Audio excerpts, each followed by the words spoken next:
move Gus. So it's not going to look quite as good as your animation, but at least you get the idea. All right, so how do we get this thing to display? If I render this right now, I'm just going to press the F12 button to render once, and this is what I get. And you notice it's just a gray background. There's no pattern, nothing. So the first step that we have to do is go into the render buttons, and we need to select under Film, Transparent. Now if we render this, we're one step closer where at least we can see this grid pattern here, which tells us, like in most image editing programs, that we've got a transparent background. Next step is going to be to get that video to load. Turns out not that difficult. We go to Compositing, we're going to click New, and you might already notice that there's different nodes than we saw in previous versions of Blender.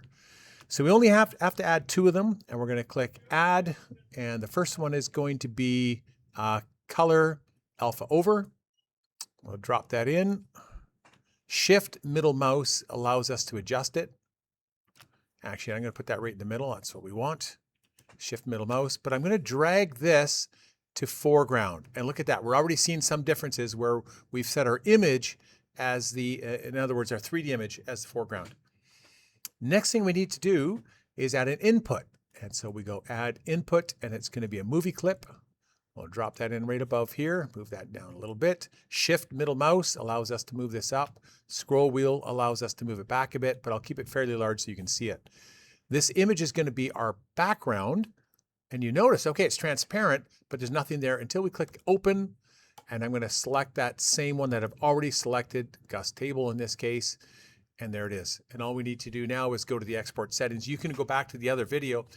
And actually, if I click the play button here under, let's see, animation, we should see this thing animate.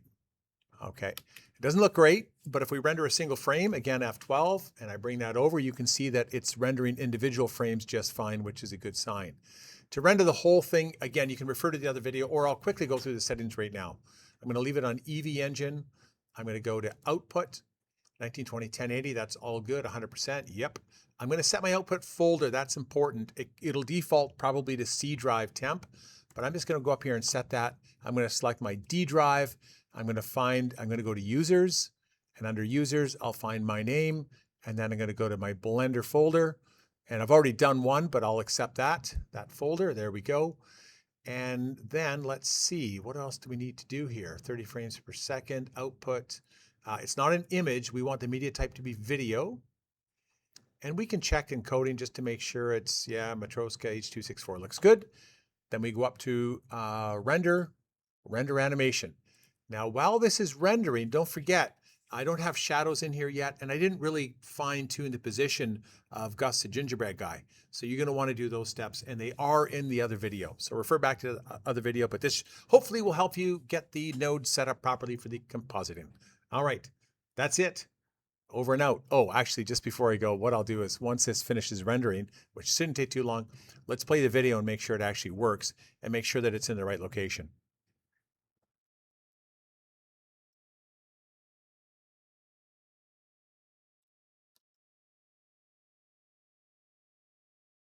Okay, we're done. I can close this. I'm going to go down here, open this window up. We're going to go, remember D, Users.